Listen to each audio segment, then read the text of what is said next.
The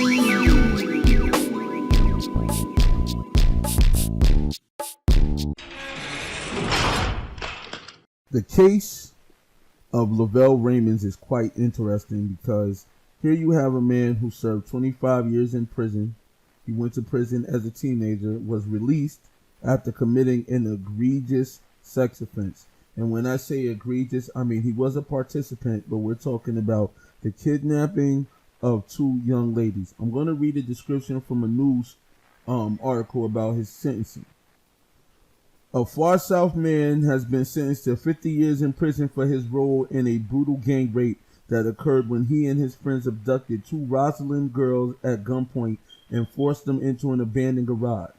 Lavelle Redmond, 17, of blah blah blah, appeared Monday before Cook County Circuit Judge Earl Strayhorn, where he pleaded guilty to rape, armed robbery, and aggravated kidnapping charges stemming from the March 1991 attack.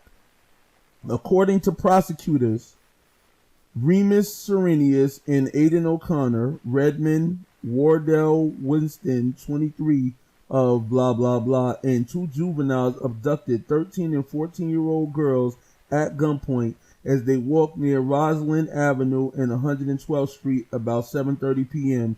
and forced the girls into an abandoned garage. There, O'Connor said the four repeatedly raped the girls and then beat them with boards, pistol whipped them, hit them with bricks, and stomped on them before they left the garage with the girls' clothing. Okay, so here you have a horrible story of some adults and some juvenile boys that committed a gang rape attack, allegedly. I always say allegedly because I never believe what the media says and I never believe what prosecutions say, because it all comes down to who was there and who wasn't, and you're never going to get the story on any crime accurately because the only people who really know are the perpetrators and the victims. So unless they tell you both the same story, you have no idea which version of the story is true. But nonetheless, this man, this young boy, accepted a plea at the age of 17. So now, fast forward 25 years later, and he's no longer incarcerated, and the mayor of the city where he is gives him a job. Now, people in this town are very against him having this job. They're citing him as a child sex offender and all of that. And the funny thing about this is they do not understand what calling him a child sex offender actually means. Soundbite news is one of the most dangerous things when you're dealing with any criminal case, because the soundbites in the news take advantage of the public's lack of understanding of the law and what terminology means. The fact that he's called a child sex offender more than likely has to do with the fact that he himself was a child. If he had just been a sex offender who assaulted children, he would just be a sex offender. But the fact that he's considered a child sex offender usually means, at least it would in New York, I cannot speak for Chicago, usually means that he is considered a person who committed a sex offense as a child. So, that regardless, he was 17 years old. So watch this video and look at the outrage that people are expressing when he is given this job by the mayor. We pay rapists with our tax dollars in Dolton. We pay rapists with tax dollars in Dolton.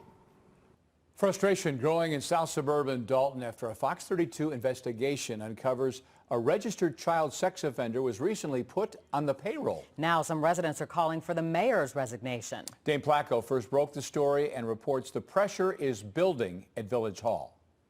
We want transparency.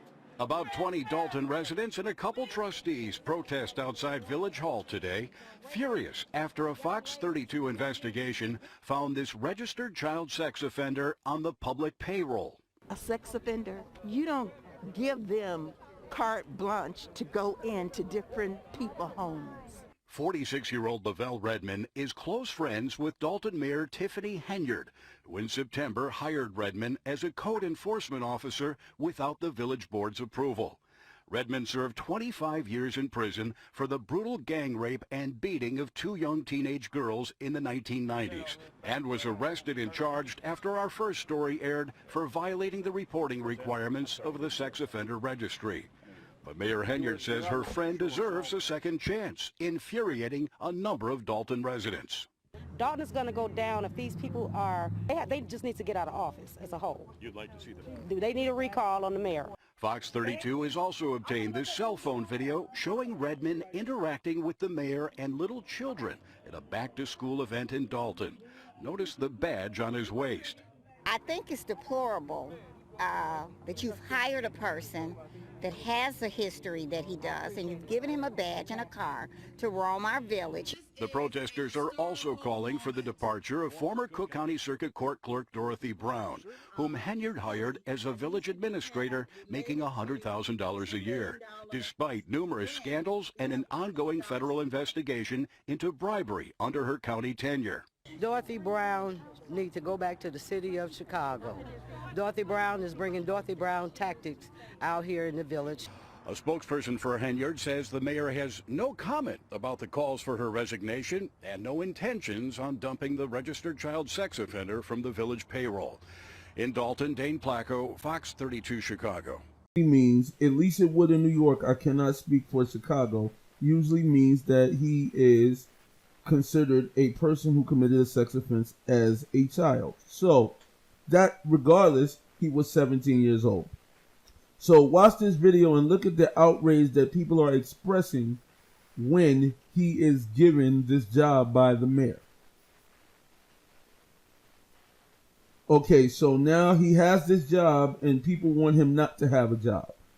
When a person, regardless of how you may feel about somebody who commits any crime, I don't care if it's murder, I don't care if it's rape, even all the way as egregious as sexually abusing a child, when a person in the system does their time, whatever that time might be, I don't care if it's 80 years or 90 years, their time is over. And I know that people who have been formerly incarcerated, you're taught as in the streets, there's some crimes that are unforgivable. And in prison, sex offenders are usually treated as pariahs even in prison. That's a different kind of issue, but I'm just pointing out that this is how the system is supposed to work. So be very, very careful if you are a formerly incarcerated person thinking, yeah, because he's a sex offender, because the weapons used against that person and the mindset used against that person stopping him from getting his second chance only take a little bit of tweaking depending on who is doing the tweaking to be used against you. You know, a lot of people were like, yeah, we need to make sex offenders register and blah, blah, blah, which was stupid, but a lot of people supported it because they used the whole, protect the children mindset. Keep in mind that sex offenders are not all people who went rape or harm children. There's sex offenders that rape grown-ass women, or sex offending women who rape grown men. But they use the catalyst of children to pass these laws.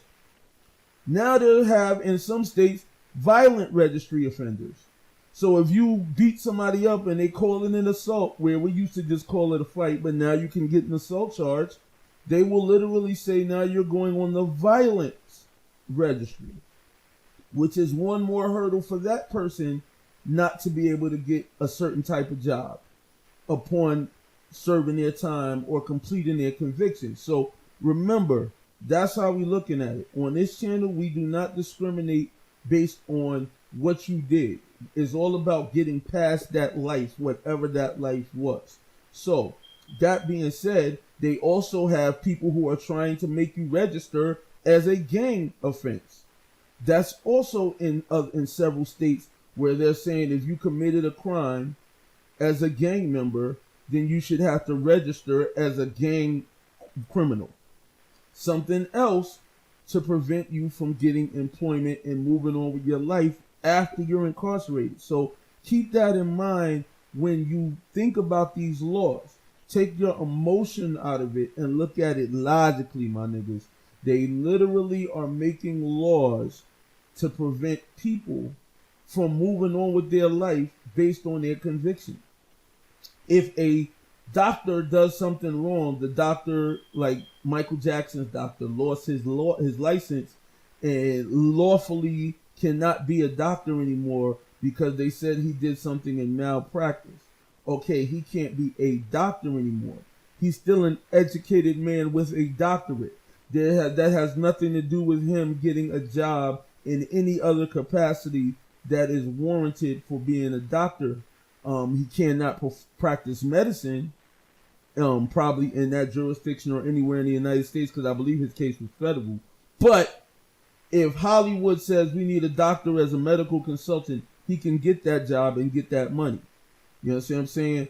If you went to high school or even got your GED while you were incarcerated, and then you came home and you saw a job that said, you know what, we're looking for somebody with a high school diploma or a GED, and you go apply for that job and they tell you no because when you was 15, you robbed the store.